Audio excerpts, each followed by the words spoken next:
In today's video, we're going to go over the difference between standard rail and non-standard rail on roll-off dumpster trailers.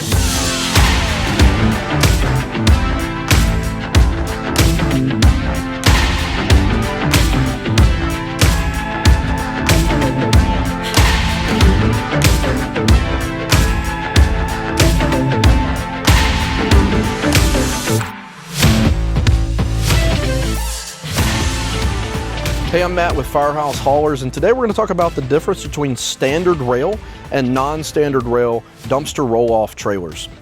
So if you're looking into a roll-off trailer, there's a lot of them out there on the market, and they vary greatly depending on which manufacturer you're looking at. One of the biggest differences in the trailers themselves is what's called standard rail versus non-standard rail. So as you know, roll-off dumpsters have been on the market for a very long time, decades. We've seen these on trucks for years and years and years, but it's not until recently that we've started seeing roll-off dumpsters riding on trailer systems. So these really kind of hit the market pretty quick when they were marketing these to small landscaping companies and small contractors that instead of having to call a large-scale operation, they could handle some of their smaller jobs on their own. So it started off with dump trailers. We saw a lot of dump trailers where you can't roll the can off, but you can just lower and raise the bed to dump the material out. And now we've seen those types of companies started making small roll-off dumpsters.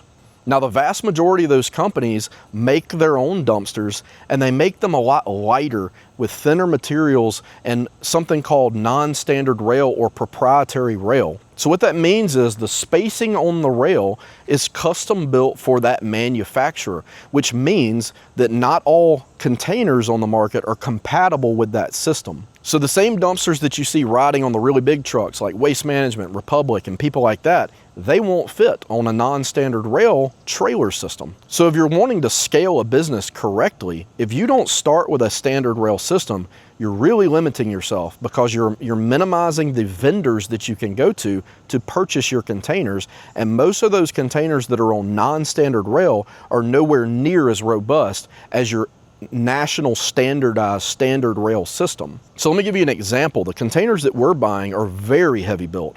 They're about 4,000 to 5,000 pounds per container, where some containers of the same size in the smaller non-standard market are like 3,500 pounds. So if you think about it, you may say, well, that gives me more payload. Reality is what you're getting is a less heavy built container, something that's not as robust and is not designed to last for years and years and years. So a lot of those dumpsters are actually made with 12 gauge steel, 12 gauge wall and 12 gauge floor. That's a very thin metal for this type of industry. To give you some perspective, the containers that we run are 10 gauge wall with 7 gauge floor. So what is the standard rail system? Well, they say 36 inch, and what they really mean is the interior rail, but essentially that means the container straddles these rails and rolls on top of these rollers. So that standard rail system will be compatible with this trailer, and this trailer is 16 foot long. So the 16 foot long rail will hold a 16 foot length container to be flush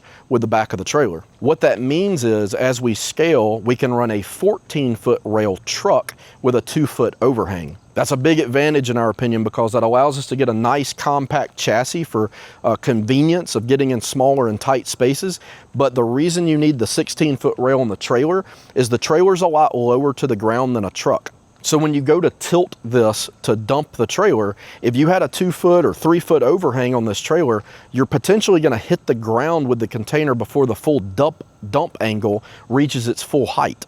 So this is why we chose a 16 foot rail. We wanted to be able to have the flush mount container or the 16 foot container flush with the rear of the rails to give us the full dump angle, and then we'll be able to ride that 16 foot container on a 14 foot rail truck. Super important to know, some states and some laws, wherever you're running these operations, a lot of trailers are not allowed to have an overhang. They have to be flush mount, whereas a lot of trucks can have an overhang. So for us in general, we're going to use the flush mount or the flush end of the container on our trailers, where we're going to allow a 2 foot overhang on our trucks. So as you're looking at trailers, if you're just going to be, side hustle and things like that, if you're not looking to scale, you could get away with non-standard rail. Just know you're going to be really limited to buy more containers, and you're not going to be compatible across other users. One of the things that we did is we networked with other haulers in our area, and we know that those standard rail containers they're running match the standard rail that we're running, and we can each haul each other's containers. That gives you redundancy in the early phase of a startup business so that you're not down if you have a mechanical. You can make a phone call and you're all compatible. So why cable standard rail and not hook lift? So every container that we've purchased is dual or combo hookup, meaning that we have a cable hookup and a hook lift hookup. The hook lifts are really convenient. They're really fast. You can pick on an angle. The rails on a winch system or a cable system like this, you really have to get perfectly in line and straight with the container. If you don't get straight, you risk jumping the rail or getting the trailer off track, which can be a big hassle. So it's a little trickier to get this one standard, the standard rail cable system lined up perfect. But the reason we did it is because all the haulers in our area, the vast majority, run a hook or run a cable system. So we knew if we did this, we would be able to pick their containers up and they could pick our containers up. But with us speccing our containers for both hook and cable, that means we can move into a hook lift truck and still use this trailer as a backup system. So if you look across all the Facebook groups and all these different comments, you'll see tons of people that say you don't have to start with standard rail, which you don't. But if you really put pen to paper and you run the numbers, that investment early on can save you a ton of money down the road by buying the right system from the beginning. I know I saw in one Facebook group, one of the guys said, well, once you have your non-standard rail, if you want to, you could just take those off and re-weld standard rail on it. And of course, during the conversations of the comments, we say, yeah, but a lot of those containers that are non-standard rail are not built like your national standard ANSI containers, so they have thinner metal, the floors aren't as thick. And his response is, well, then you can just replace the floor and make it thicker. And it's like, or you could just buy it right from the beginning and not have all of these headaches of trying to refit all your containers and make them correct down the road. Just pay the money up front and get them right at the beginning. So another unfortunate thing to consider, and we did this intentionally, is we went standard rail for the potential failure of a business and being able to liquidate. If you're holding on to a bunch of inventory that's non-standard, that's hard to move that inventory and you're kind of stuck with it. For us, we felt like dual hookup and standard rail enables us to sell that. If we had to, we could liquidate to any hauler. And we believe that's basically an insurance policy for us. So spend the money up front, go to standard rail.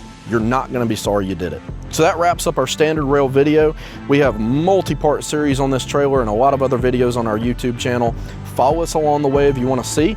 We're Firehouse Haulers on every platform out there: Facebook, Instagram, YouTube, TikTok, LinkedIn, and the website's firehousehaulers.com if you're interested in renting a dumpster from us. Hope to see you on the next video.